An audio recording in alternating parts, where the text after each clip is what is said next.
Welcome to our official YouTube channel crack Bengal. Crack বেঙ্গলে তোমাদের সবাইকে স্বাগত। আমি তোমাদের জুয়েল স্যার।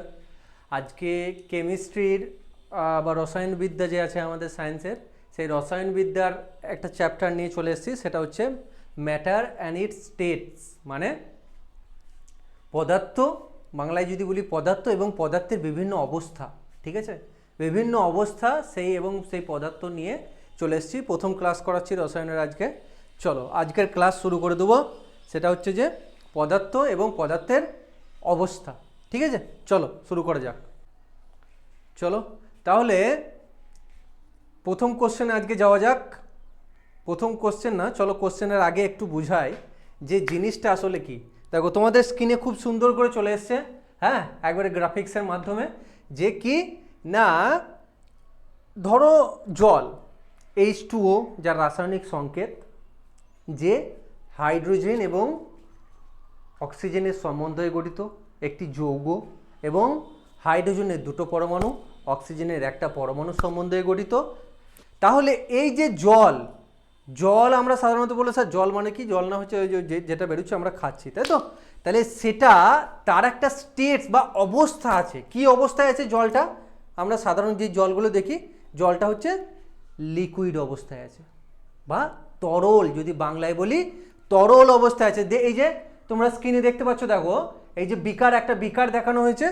বিকারে কি না, বিকারে জল ভরা আছে, নীল কালার দেখা যাচ্ছে। সেই বিকারে জল ভরা আছে। সেই জল কি অবস্থায় আছে না স্যার, জলটা আছে লিকুইড অবস্থায়। তাহলে ইটস স্টেটস বা অবস্থা কি না, ওর ফিজিক্যাল, ধরো মানে ফিজিক্যাল অ্যাপিয়ারেন্স যেটা, ঠিক আছে, সেটা কি বলছে, ওর স্টেট বা অবস্থা, স্টেটস বা অবস্থা। যেমন যদি বলি সলিড মানে হচ্ছে ধরো কঠিন, তরল, হ্যাঁ, এবং গ্যাসীয়, তাই তো? এই যে অবস্থাগুলো কঠিন, তরল, গ্যাসীয়, এইগুলো হচ্ছে কি, এইগুলো হচ্ছে যে ম্যাটার বা পদার্থের অবস্থা, নর্মাল তিনটে অবস্থা। এরপরে আরও অবস্থা পাওয়া যায়, ঠিক আছে। এখন ধরো সায়েন্স আরও বেশি উন্নত, এখন আরও বলে কিছু কিছু আছে, যেমন আছে সেমি লিকুইড, সেমি সলিড, তাই তো? আবার কোনোটাকে বলা হয় যার তিনটে অবস্থায় বর্তমান, কোনো একটা অবস্থা যার তিনটে, মানে লিকুইড, সলিড এবং গ্যাসীয় তিনটে অবস্থায় বর্তমান থাকে। তাহলে এইগুলোও আছে, যেমন প্লাজমা বলা হয়, তাই তো? তাহলে এইগুলো এক একটা অবস্থা বলা হয়। কিন্তু নর্মাল ক্ষেত্রে সাধারণ আমাদের যেসব কোশ্চেন আসবে, ঠিক আছে, আমাদের পরীক্ষাগুলোতে এইগুলো মোটামুটিভাবে জানলেই হয় যে কি না, এই যে তিনটে অবস্থা, মেন যে তিনটে অবস্থা, সেটা হচ্ছে কঠিন, তরল এবং গ্যাসীয় অবস্থা। তাহলে যে কোনো পদার্থ, যেমন জল একটা পদার্থ, যৌগ, তাহলে সেই জল পদার্থটা তিনটে অবস্থা থাকে। একটা হচ্ছে কঠিন, মানে সেটা হচ্ছে বরফ, তাই তো? জলটা যখন বরফ হয়ে যাচ্ছে সেটা কি কঠিন অবস্থায় চলে যাচ্ছে। তাহলে পদার্থ কিন্তু তাপ গ্রহণ বা তাপ বর্জনের মাধ্যমে কি করে, ওর অবস্থার পরিবর্তন করে। কি করে? ওর অবস্থার পরিবর্তন করে, ঠিক আছে, পদার্থ। তাহলে যেমন জলটা লিকুইড বা তরল অবস্থায় আছে, তাকে তুমি কি করলে, তাপ সেখান থেকে শুষে নাও, তাপ বার করে নাও, মানে তাকে ঠান্ডা করে দাও, কি হবে, সে বরফে পরিণত হবে। মানে তার স্টেট বা অবস্থাটা পরিবর্তন করে কঠিন অবস্থায় যাবে। তার মানে সে বরফ হয়ে গেল, 0 ডিগ্রিতে নামা মানে সে বরফ হয়ে গেল। আবার তুমি জলটাকে তাপ দাও প্রচুর পরিমাণে, তখন সে কি করবে, তখন সে হবে কি করবে না, তার অবস্থাটাকে পরিবর্তন করবে, তাপ গ্রহণ করে সে গ্যাসে পরিণত হবে, তাই না? জলীয় বাষ্প, তাই তো? বাষ্পে পরিণত হবে। যদি জলটাকে আমরা ফোটাই, তাহলে কি হলো, সে গ্যাসে পরিণত হলো, মানে সে তার অবস্থার পরিবর্তন করলো। আবার তুমি সেই জলীয় বাষ্পটাকে কি করো, ঠান্ডা করে দাও, মানে তাপ কি করবে, তাপ নিয়ে নাও।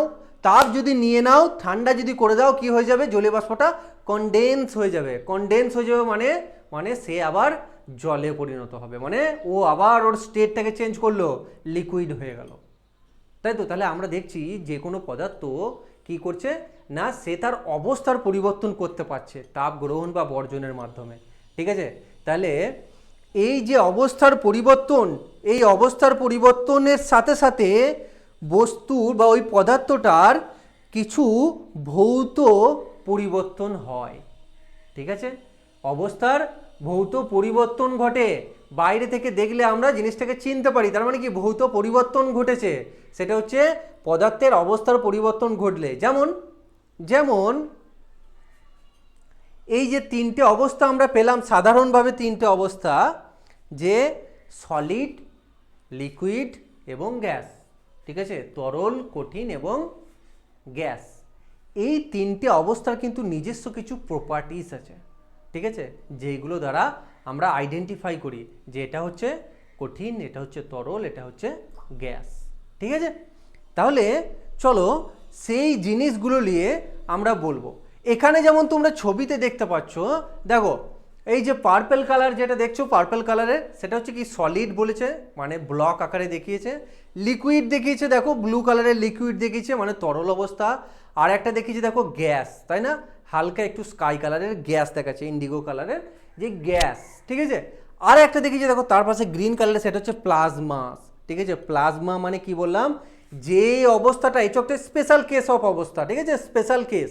সেটা কি স্পেশাল কেস স্টেটস, সেটা কি যেই অবস্থাতে তিনটে বলা হয় যে পদার্থের তিনটে অবস্থারই অবস্থান হয়, তিনটে অবস্থারই প্রেজেন্স থাকে, যেমন কঠিন, তরল এবং গ্যাস, সেইটাকে বলছে আবার প্লাজমা, ঠিক আছে, প্লাজমা অবস্থা, বুঝতে পারলে, স্পেশাল কেস।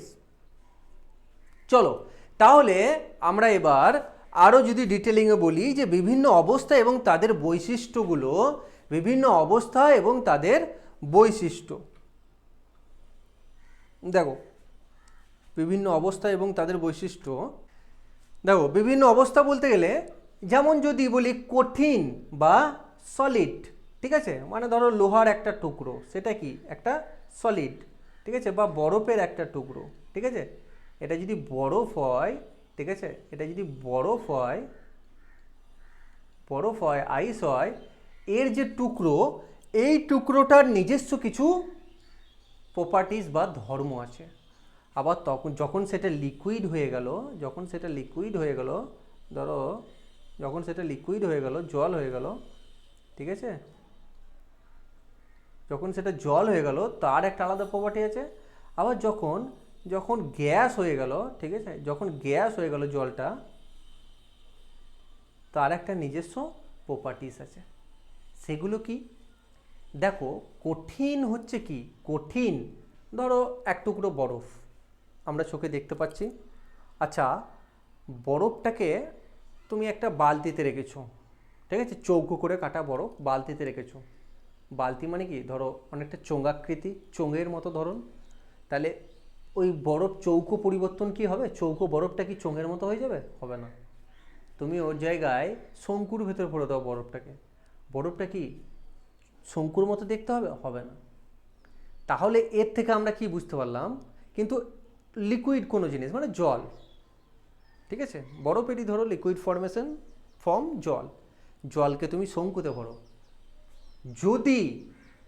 যদি জলটাকে দেখো ওর আকারটা কীরকম থাকবে, জলের আকারটা, ঠিক আছে, আগে ধরো বালতিতে ছিল, তার মানে চোঙাকৃতি ছিল, শঙ্কুতে ভরলে চোঙাকৃতি কি থাকবে না স্যার, যেই পাত্রে ভরবো সেই পাত্রের মতো দেখতে হবে।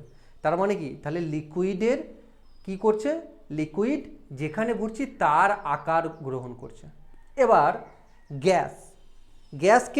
গ্যাসকেও যদি একটা চোঙাকৃতি সিলিন্ডার থেকে যদি একটা শঙ্কু আকৃতি সিলিন্ডারে ভরি, তাহলে শঙ্কুর মতো আকার নেবে। তাহলে আমরা দেখছি কঠিন বাদ দিলে লিকুইড আর গ্যাসের ক্ষেত্রে এই জায়গাটাতে অনেকটা সিমিলারিটি, কি না কঠিন যেমন কি না কোনো আকার পরিবর্তন করছে না, লিকুইড এবং গ্যাস পরিবর্তন করছে। তাহলে স্যার লিকুইড আর গ্যাস কি তাহলে একই রকম সব প্রপার্টির না? আবার দেখো, আবার ধরো আমি বরফটাকে মাপলাম, ঠিক আছে, তাহলে কি মাপলাম না, দেখা গেল ওর আয়তন মাপলাম, তাহলে ওর একটা আয়তন পেলাম। লিকুইডের কি, লিকুইডের স্যার আয়তন পাবো, কি না ওই যে 5 লিটার 6 লিটার করি না, আয়তন পাবো। গ্যাস, স্যার গ্যাসেরও আয়তন পাবো, ঠিক আছে। এবার তাহলে এই তিনটে আবার এদের মধ্যেই সিমিলার। তাহলে কি দেখলাম, প্রথমে প্রপার্টি হচ্ছে কঠিনের নির্দিষ্ট আকারও আছে, ঠিক আছে, স্পেসিফিক আকারও আছে, আবার আয়তনও আছে। মানে ও কারোর তুমি অন্য জায়গায় কোনো একটা পাত্রে ভরলে তার আকার কিন্তু নিবে না। তার মানে ওর নির্দিষ্ট নির্দিষ্ট আকারও আছে, আবার আয়তনও আছে, তাই তো? নির্দিষ্ট আকারও আছে, আবার আয়তনও আছে। কিন্তু জলের স্যার আয়তন আছে, বাট কোনো আকার নেই, ঠিক আছে? তুমি যেই আকারে ঢালবে ওকে, ও সেই আকারই গ্রহণ করবে। গ্যাস, স্যার গ্যাসেরও আয়তন আছে, বাট কোনো আকার নেই, ঠিক আছে? এবার আর কিছু প্রপার্টিস, যেমন হচ্ছে স্যার একটা কঠিন লোহা তুমি হাতে করে এরকম ধরে ছাড়িয়ে দিতে পারবে? স্যার পারবো না। কিন্তু একটা তরল, যে কোনো তরল, স্যার এরকম করে ধরে আলাদা করতে পারবে? হ্যাঁ স্যার পারবো, ঠিক আছে? আবার গ্যাস, হ্যাঁ স্যার গ্যাসও পারবো। তাহলে কি না, কঠিনের কি তাদের যে অণু বা পরমাণুর মধ্যে যে আকর্ষণ বল, ঠিক আছে, সেই আকর্ষণ বল অনেক বেশি, কার তুলনায়? লিকুইড বা গ্যাসের তুলনায়। আবার স্যার গ্যাসটাকে যত তাড়াতাড়ি তুমি চাইলেই সরিয়ে দিতে পারবে, লিকুইডটাকে অত তাড়াতাড়ি পারবে না স্যার, কিছুটা হলেও কম পারবো। তার মানে তাহলে বুঝতে পারলাম গ্যাসের ভিতরে ওদের যে অণুপরমাণুগুলোর মধ্যে আকর্ষণ সব থেকে কম। কার সব থেকে বেশি? লিকুইডের। মাঝামাঝি কার? কার সব থেকে বেশি? কঠিনের। মাঝামাঝি কার? লিকুইড। হলো, ঠিক আছে। আবার স্যার ঘনত্বতে আসি। দেখো এক টুকরো বরফের কথাটা ছেড়ে দাও, কারণ জলের কিছু অ্যানালোমাস প্রপার্টি থাকে, ঠিক আছে? মানে ঘনত্বের সঙ্গে জলের একটু প্রপার্টি থাকে, সেটা একটু বলে দিই অ্যানালোমাস প্রপার্টিটা কি, ঠিক আছে? ব্যতিক্রম ধর্মীয় প্রপার্টি। সাধারণ ক্ষেত্রে বেশিরভাগ পদার্থতে যদি আমরা তাপ দিই, মানে টেম্পারেচার বাড়ার সাথে সাথে কি হয় স্যার? স্যার ঘনত্ব কমে। সাধারণ ক্ষেত্রে বেশিরভাগ পদার্থতে তার টেম্পারেচার বা তাপমাত্রা বাড়ার সাথে সাথে ঘনত্ব স্যার কমে। ওকে, জল হচ্ছে অ্যানোলোমাস প্রপার্টি। জল কি করে? ও 0 ডিগ্রিতে আছে, তাকে যখন তুমি 1 ডিগ্রি করবে, ওর ঘনত্ব কমার বদলে, কারণ আমি কি বললাম, তাপমাত্রা বাড়লে ঘনত্ব কমে, কিন্তু জলের ক্ষেত্রে তুমি 0 থেকে 1 ডিগ্রি করবে, ওর তাপমাত্রা বাড়ছে, ঘনত্ব কমার বদলে বেড়ে যাবে। এটা কি বলছে? জলের অ্যানোলোমাস প্রপার্টি। ওকে, এটা কত দূর পর্যন্ত হয় স্যার? 100 ডিগ্রি পর্যন্ত? না স্যার, তাহলে তো বাষ্পই হতো না। সেটা হয় একমাত্র 4 ডিগ্রি পর্যন্ত। 4 ডিগ্রি পর্যন্ত কি হয়? ওর ঘনত্ব বেড়ে যায় স্যার। যত তুমি টেম্পারেচার বাড়াচ্ছ বেড়ে যাচ্ছে। 4 ডিগ্রির পর থেকে সবাই যেরকম ফলো করে, টেম্পারেচার বাড়লে ঘনত্ব কমবে, সেম ও ফলো করে। হলো, ঠিক আছে। তাহলে এক টুকরো লোহা, সেই লোহাটার ওজন করলে এতটা পরিমাণ, ধরো আয়তন একই, মানে 1 মিটার ধরো কি বলবো, পরিমাণটা একই, ঠিক আছে? তার যদি দেখো কি দেখবো স্যার, তার ঘনত্ব অনেক বেশি, মানে তার একক আয়তনে প্রচুর পরিমাণ মাস আছে, সেই তুলনায় লিকুইডে কম, তার তুলনায় গ্যাসে আরও কম। তাহলে ঘনত্ব হচ্ছে সব থেকে বেশি কার? সেটা হচ্ছে সলিডের। আর সব থেকে কম কার? সেটা হচ্ছে স্যার গ্যাসের। হলো, এই বিভিন্ন প্রপার্টিজ আছে, হ্যাঁ, বিভিন্ন অবস্থার। চলো ফার্স্ট কোশ্চেনে যাব। সেটা হচ্ছে তোমাদের স্ক্রিনে দেখতে পাচ্ছ কোশ্চেন নাম্বার 1। সেটা হচ্ছে নিম্নলিখিত কোনটি পদার্থের বৈশিষ্ট্য নয়? ঠিক আছে, মানে প্রত্যেকটা পদার্থের তো একটা নিজস্ব বৈশিষ্ট্য থাকে, তাহলে এদের মধ্যে কোনটা পদার্থের নিজস্ব বৈশিষ্ট্য নয়? ঠিক আছে, দেখো বৈশিষ্ট্য মানে কি? মানে আমাদের মানুষের নিজস্ব কিছু বৈশিষ্ট্য আছে। যেমন মানুষরা 2 পায়ে হাঁটে, ঠিক আছে? মানুষরা কি বুকের দুধ খেয়ে মানুষ হয়? কোনো মানুষকে দেখেছো নাকি যে ডিম পাড়ছে, বা ডিম পেড়ে তার ধরো আচ্ছা মানে বাচ্চা হওয়ার বদলে ডিম পাড়ছে প্রসব করার ফলে, প্রসব করা বাদ দিয়ে? তাহলে তুমি দেখবে না কেন? কেন স্যার? মানুষের বৈশিষ্ট্যই হচ্ছে স্তন্যপায়ী প্রাণী। স্তন্যপায়ী প্রাণীর বৈশিষ্ট্য হচ্ছে স্যার প্রসব করবে, মানে বাচ্চার জন্ম দেবে। তাহলে এই যে প্রসব করা বা এই যে 2 পায়ে হাঁটা, এইগুলোকে কি? এগুলো হচ্ছে স্যার হোমোসেপিয়েন্স বা মানুষের বৈশিষ্ট্য। মানে যেই জিনিসগুলো দেখে তুমি চিনতে পারবে যে সেটা হচ্ছে মানুষ, ঠিক আছে? মানুষকে আইডেন্টিফাই করবে, সেই রকম স্যার সেরকম পদার্থেরও নিজস্ব বৈশিষ্ট্য আছে। তাহলে এই ভর কি পদার্থের বৈশিষ্ট্য? অবশ্যই স্যার ভর হচ্ছে পদার্থের বৈশিষ্ট্য, ঠিক আছে, কারণ পদার্থের বৈশিষ্ট্য হচ্ছে ওই পদার্থটার উপরে নির্ভর, কোনটা না ভরটা, ঠিক আছে, ভরটা হচ্ছে পদার্থটার, ওই পদার্থটার উপর নির্ভর যে ওই পদার্থটার ভর কতটা হবে, তাহলে ওইটা ওর বৈশিষ্ট্য। আয়তন, দেখো আয়তন হচ্ছে কি পদার্থের বৈশিষ্ট্য, ঠিক আছে, আয়তন হচ্ছে পদার্থের বৈশিষ্ট্য। রং, অবশ্যই স্যার রং পদার্থের বৈশিষ্ট্য। তাপমাত্রা, স্যার তাপমাত্রা, তার তাপমাত্রা, তাপমাত্রা কাকে বলি আমরা, ঠিক আছে, তাপমাত্রাও কাকে বলি না, ধরো আমার শরীরে মাপলে 98 ডিগ্রি ফারেনহাইট, ঠিক আছে, তাহলে আবার একই পরিমাণ তাপ আমার শরীরে দিলে দেখা গেলো একটা টেম্পারেচার বা তাপমাত্রা, মানে ওই যে ডিগ্রি সেলসিয়াসে মাপি না সেটা বাড়লো, ঠিক আছে, আবার অন্য একটা পদার্থে দিলে সেই একই পরিমাণ তাপ দেখা গেলো তার তাপমাত্রা বেশি হারে বাড়লো, তাহলে এই তাপমাত্রাটাও পদার্থের বৈশিষ্ট্য। তাহলে স্যার সবই হয়ে গেল। দেখো এর মধ্যে বৈশিষ্ট্য কোনটা নয় স্যার, বৈশিষ্ট্য নয় হচ্ছে আয়তন, ঠিক আছে, আয়তন কি, আয়তন এর বৈশিষ্ট্য নয়। কেন, কারণ দেখো আয়তনটা হচ্ছে কি, আয়তনটা একটা পদার্থের উপর নির্ভরশীল নয়। পদার্থটা যদি আমি আয়তন, যদি পদার্থটা ধরো 5 মিটার লোহা নিলাম, ঠিক আছে, তার আয়তন 5 মিটার লম্বা, 5 মিটার চওড়া এবং 5 মিটার মোটা, তার আয়তন যা হবে, ঠিক আছে, তার আয়তন যা হবে, ঠিক আছে, ধরো আমি বলছি 5 মিটার 5 মিটার সোনা নিলাম, 5 মিটার লম্বা, 5 মিটার চওড়া, 5 মিটার মোটা, তার কি আয়তন আলাদা হবে না স্যার, ঠিক আছে, তার মানে কি ওই পদার্থের উপর নির্ভর কিন্তু আয়তন নয়, আয়তন মাপ তুমি দিলে যে কোনো বস্তুরই আয়তন একই হবে, তাই তো। চলো নেক্সটে যাব।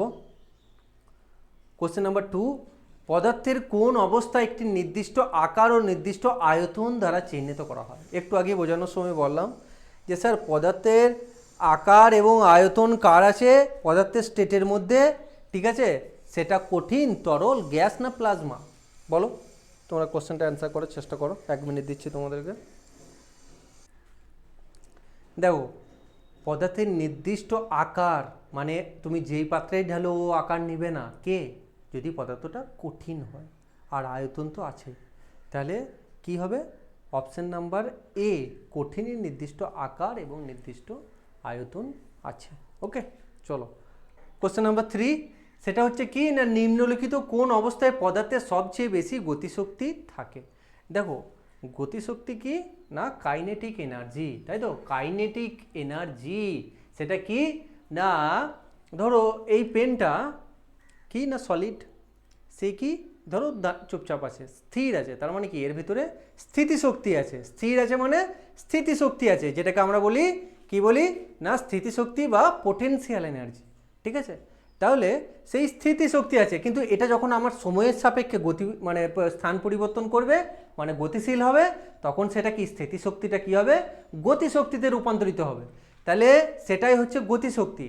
তাহলে আমাদের যে পদার্থের 3টে অবস্থা, মেনলি ট্রেডিশনাল অবস্থা 3টে, কঠিন, তরল এবং গ্যাসীয়, আর কিছু কিছু ক্ষেত্রে স্পেশাল কেস, সেটা হচ্ছে কি প্লাজমা, ঠিক আছে, প্লাজমা, ঠিক আছে, যেটা গ্যাসীয় অবস্থাও থাকে বলা হয় যে স্পেশাল কেস, গ্যাসও থাকছে সলিডও থাকছে, ঠিক আছে।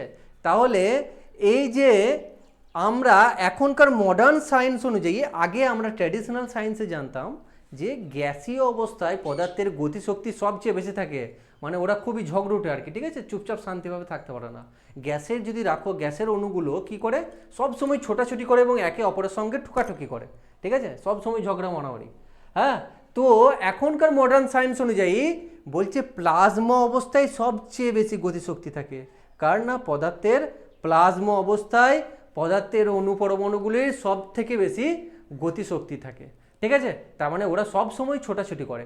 এই জন্যে ধরো আমি 5 লিটার জল একটা 10 লিটারের বালতিতে রাখলাম, তাহলে কি ওটা কি হবে, বালতিটার হাফ পর্যন্ত ভরে থাকবে, তাই তো। আবার ধরো 5 কেজি বরফ আমি একটা 10 কেজি ধরবে এরকম একটা জায়গাতে রাখলাম, তার মানে কি সে ওই জায়গাটার পাত্রটার হাফ জায়গা ধরে থাকবে, তাই তো। কিন্তু আমি ধরো একটা 10 কেজির সিলিন্ডারে বা কোনো একটা পাত্রে 5 কেজি গ্যাস ভরলাম, তো কি দেখবে জানো, যদি কেটে দেখা হয় দেখবে গোটা সিলিন্ডারটা জুড়ে গ্যাসটা আছে, নাকি গ্যাসটা নিচে চুপচাপ পড়ে থাকবে, না, গোটা সিলিন্ডারটা জুড়ে গ্যাসটা থাকবে। কেন? কারণ হচ্ছে গ্যাসের প্রপার্টি কি বললাম, গ্যাসের গতিশক্তি থাকে এবং গ্যাসের কণাগুলো কখনো চুপচাপ থাকতে পারে না। তার মানে কি, সে কি করবে, সে গোটা সিলিন্ডারটা জুড়ে ছুটে বেড়াবে। এই জন্য গ্যাসের সব থেকে বেশি গতিশক্তি থাকে। এবার মডার্ন সায়েন্স অনুযায়ী কি, সেটা হচ্ছে প্লাজমা।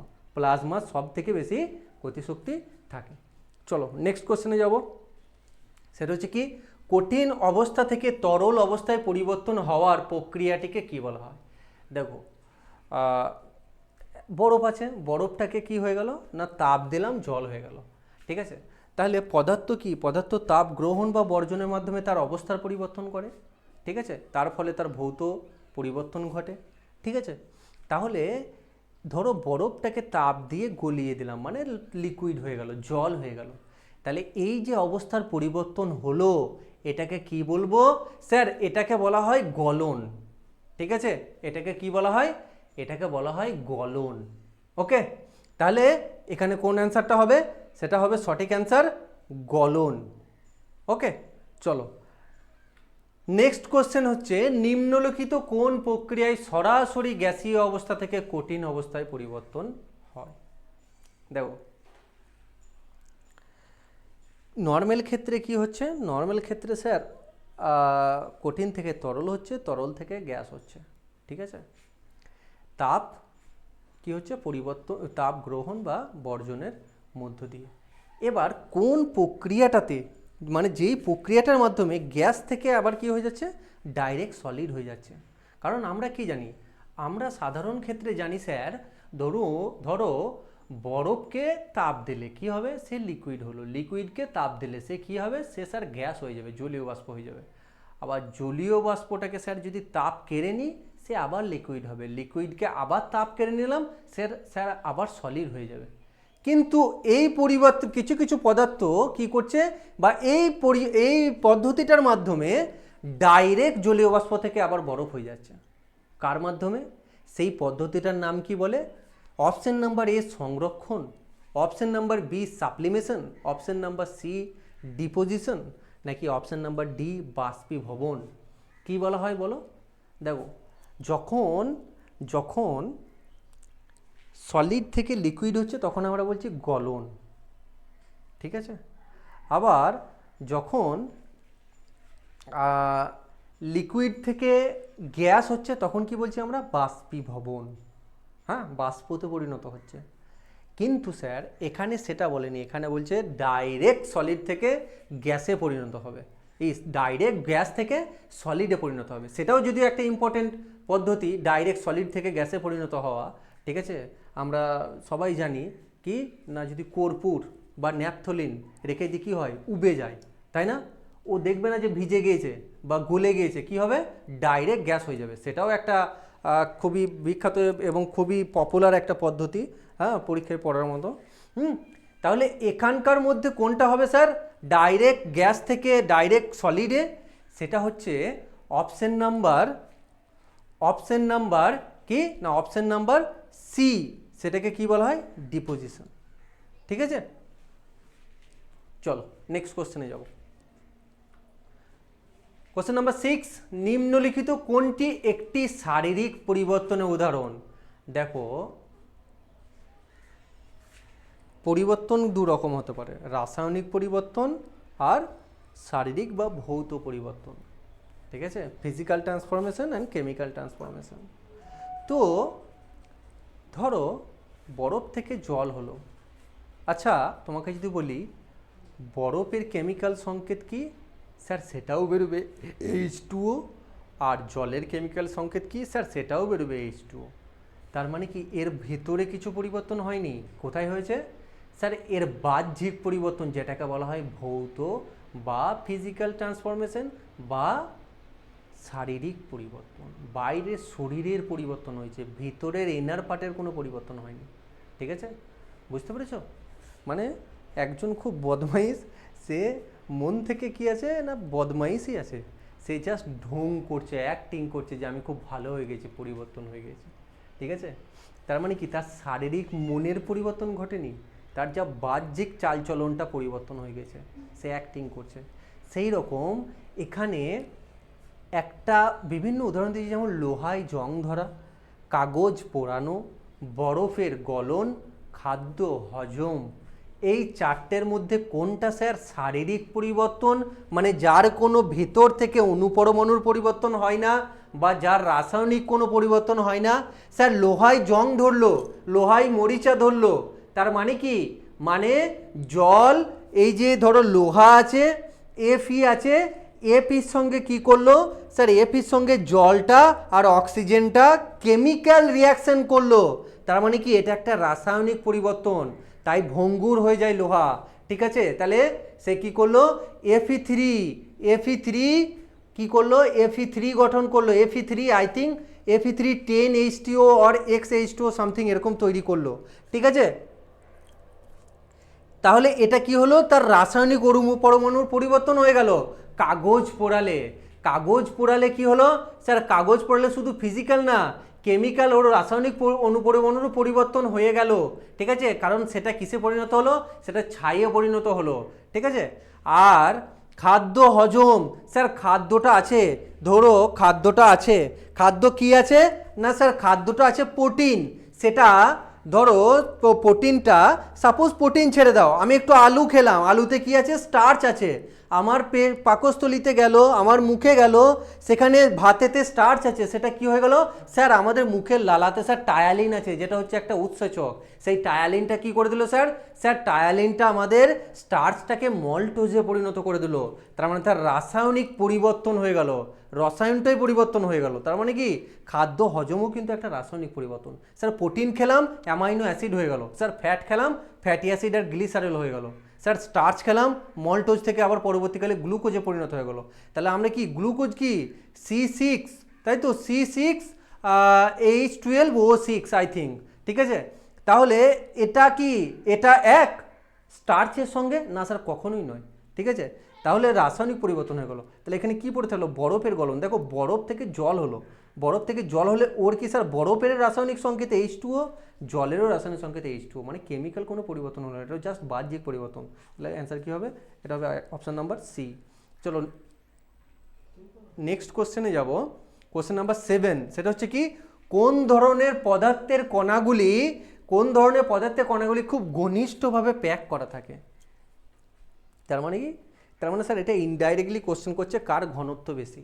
কারণ কি, আমি ঘনত্ব কি বলেছিলাম, ঘনত্ব মানে কি বলেছিলাম স্যার কিউ ফর যদি ঘনত্ব হয়, কিউ সমান কি বলেছিলাম স্যার, কিউ সমান বলেছিলাম আমি যে m/v। পদার্থবিদ্যায় যখন ক্লাস করাচ্ছিলাম সেটা কি বলেছিলাম, যে কিউ সমান m/v। এটা কোথা থেকে পাচ্ছি স্যার এটা পাচ্ছি m সমান, ম্যাথামেটিক্সের নিয়ম অনুযায়ী কি বলতে পারি আমরা, m সমান কিউ ইন্টু ভি। তার মানে যদি বলে মাসের সংজ্ঞা, স্যার মাসের সংজ্ঞা পড়ার প্রয়োজন হবে না, যদি স্যার আপনার বুদ্ধি থাকে কি না, এই সংকেতটা দেখেই তো আমি সংজ্ঞাটা লিখে দিতে পারবো, তার জন্য তো তোমার বই পড়ারও প্রয়োজন হবে না।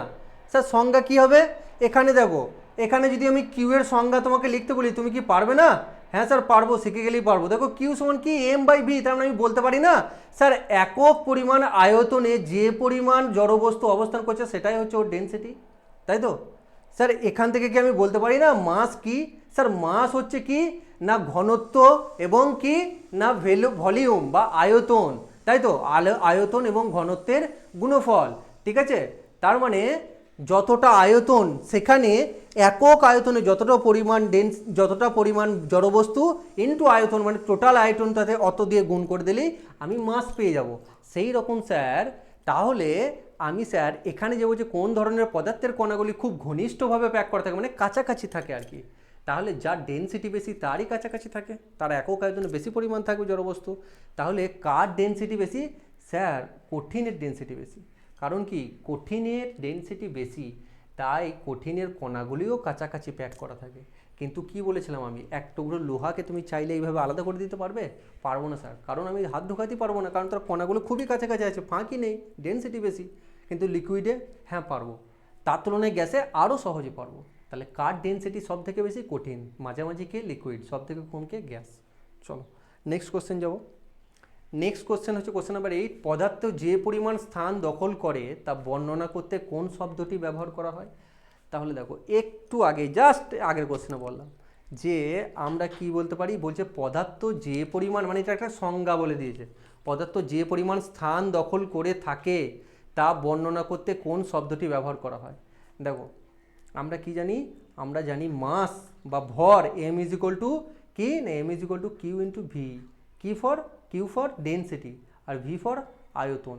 তাহলে এখান থেকে আমরা তিনটে সংজ্ঞা বার করতে পারি, না পড়েই পারি কি না স্যার, মাসের সংজ্ঞা পাই যে টোটাল আয়তনে যে পরিমাণ জড় বস্তু একক আয়তনে অবস্থান করছে সেটা হচ্ছে মাস।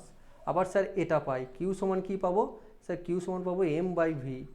আবার এটাও পাই স্যার ভি সমান কি পাবো স্যার, ভি সমান পাবো হচ্ছে যে কি পাবো না, এম বাই কিউ। তাহলে তিনটে সংজ্ঞা আমরা এখান থেকে বার করতে পারি, ঠিক আছে। আয়তনের সংজ্ঞা, তাহলে আয়তনের সংজ্ঞা দেবো। আয়তনের সংজ্ঞাটা কি, আয়তন হচ্ছে ওই মাসটা যে পরিমাণ জায়গা দখল করে থাকছে সেটাকেই তো তার আয়তন বলে। আয়তন মানে কি জানি, দেখো এই পেনটা তোমরা চোখে দেখছো, এটা কিসে দেখছি স্যার, আমাদের হিউম্যান আইজ 3Dর বেশি দেখতে পায় না, তাই তো 3Dতে দেখতে পাচ্ছি। কেন 3D কেন বলছি, কারণ এর তিনটে ডাইমেনশন আছে। বিশেষ করে যারা সায়েন্সে পড়েছো তারা জানো যে ওই যে ভেক্টরের ক্লাসে 11 কি 12 যখন ভেক্টরের ক্লাস করাবে কি না স্যার, তিনটে ডাইমেনশন আছে এর, কি না, একটা লম্বা, একটা চওড়া আর একটা মোটা। তার মানে কি এক্স ওয়াই জেড করে আমরা লিখি, সেটা কি, তার মানে তিনটে ডাইমেনশনকে বোঝাচ্ছে, তাই তো। তার মানে এর আমরা তিনটে জিনিস দেখতে পাচ্ছি, একটা মোটা কতটা, একটা লম্বা কতটা আর একটা কতটা চওড়া। তার মানে এটা 3Dতে আমরা দেখতে পাচ্ছি, তার মানে কি আয়তন দেখতে পাচ্ছি।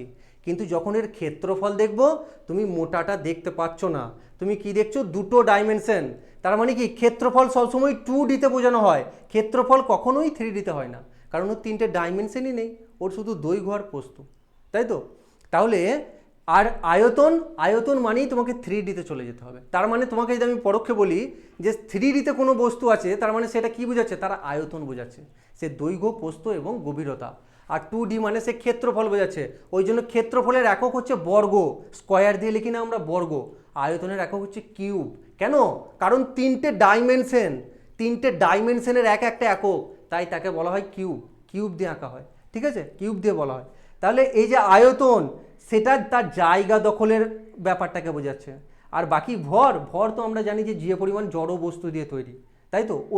ওজন কি, ডাব্লু, ওজন হচ্ছে যে কি না, তার এম ইন্টু যে পরিমাণ, এম ইন্টু জি, মানে যে পরিমাণ জড়বস্তু তার সাথে পৃথিবী যেই বলে টানছে তার মান, সেটা হচ্ছে ওজন, ঠিক আছে। আর ঘনত্ব তো বললাম, ঘনত্ব হচ্ছে যেটা কিউ, ঠিক আছে। তাহলে কোনটা এখানে হবে, অপশন নাম্বার বি, সেটা হচ্ছে আয়তন। চলো নেক্সট কোশ্চেন যাবো। নেক্সট কোশ্চেন কি বলছে, কোশ্চেন নাম্বার 9, তরল থেকে গ্যাসে রূপান্তরের প্রক্রিয়াটাকে কি বলা হয়।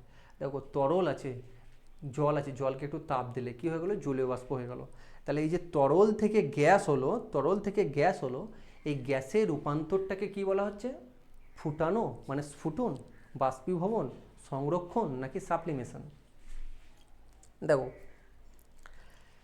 এখানে বিভিন্ন পদ্ধতির মাধ্যমে সে পদার্থ তার স্টেট বা অবস্থার পরিবর্তন করে, ঠিক আছে। যেমন বাষ্পীভবন, যেমন গলন, যেমন সংরক্ষণ, যেমন সাবলিমেশন, ঠিক আছে। তাহলে বা উদ্বায়ী ভবন যেটাকে বাংলায় বলা হয়, ঠিক আছে। তাহলে এই যে এক টুকরো বরফ, সেটাকে তুমি তাপ দিলে, ঠিক আছে, বরফটাকে তাপ দিলে সে কি হয়ে গেল, সে জলে পরিণত হয়ে গেল, তাই তো, সে জলে পরিণত হয়ে গেল। আবার জলটাকে তুমি তাপ দিলে সে কি হয়ে যাবে, সে গ্যাসে পরিণত হয়ে যাবে, ঠিক আছে, সে গ্যাসে পরিণত হয়ে গেল। ওকে, সে গ্যাসে পরিণত হলো। তার মানে সে তার অবস্থার পরিবর্তন করলো, কে, H2O, সে কি করলো, সে তার অবস্থার পরিবর্তন করলো, কোনো রাসায়নিক পরিবর্তন ঘটালো না। তার মানে কি, তার মানে এই যে সলিড থেকে লিকুইড হচ্ছে কোন প্রক্রিয়ার মাধ্যমে স্যার, সলিড থেকে লিকুইড হচ্ছে কোন প্রক্রিয়ার মাধ্যমে স্যার, গলন। কোন প্রক্রিয়ার মাধ্যমে, সেটাকে বলছি আমরা গলন, ঠিক আছে, গলন। আবার এই যে লিকুইড থেকে গ্যাসে পরিণত হচ্ছে, সেইটা এখানে যে কোশ্চেনটা দিয়েছে সেটাকে কি বলছি স্যার, সেটাকে বলছি আমরা বাষ্পীভবন। কি, অপশন নাম্বার বি, কি না, বাষ্পীভবন। ওকে, অপশন নাম্বার বি, বাষ্পীভবন। ওকে, হ্যাঁ, বেশ, চলো। হ্যাঁ, সাবলিমেশনটা বলে দিই। সাবলিমেশনটা হচ্ছে সেই পদ্ধতি যার মাধ্যমে ধরো এই যে সলিড দেখছো, মানে এটা তো কঠিন বা সলিড, ঠিক আছে, এটা তো সলিড, হ্যাঁ, এটা তো লিকুইড, ফর লিকুইড, এটা কি গ্যাস, ঠিক আছে। তাহলে এ ডাইরেক্ট স্টেপ জাম্প করে এখান থেকে ডাইরেক্ট গ্যাসে চলে গেল, ঠিক আছে। তার মানে এ লিকুইডে পৌঁছালোই না, মানে গলনও ঘটালো না, বাষ্পীভবনও ঘটালো না, ডাইরেক্ট বাষ্পীভবন করছে আর কি। তাহলে এই পদ্ধতিটাকে কি বলছি, সাবলিমেশন। ওকে, এই পদ্ধতিটাকে কি বলছি, সাবলিমেশন। ওকে, এই পদ্ধতিটা কি বলছি, সাবলিমেশন। হ্যাঁ, কে দেখায়, যেমন কর্পূর, ন্যাপথলিন, তারা সাবলিমেশন দেখায়, ঠিক আছে। চলো, আজকের কোশ্চেন এই পর্যন্তই থাক, পরে আবার নেক্সট কন্টিনিউ করব। আমাদের সাথে থাকো চ্যানেলে, পরবর্তী কোশ্চেন আমরা পরপর সিকোয়েন্স অনুযায়ী নিয়ে আসবো এবং এই চ্যাপ্টার থেকে নিয়ে আসবো। চলো, টাটা, বাই বাই, ভালো থাকো।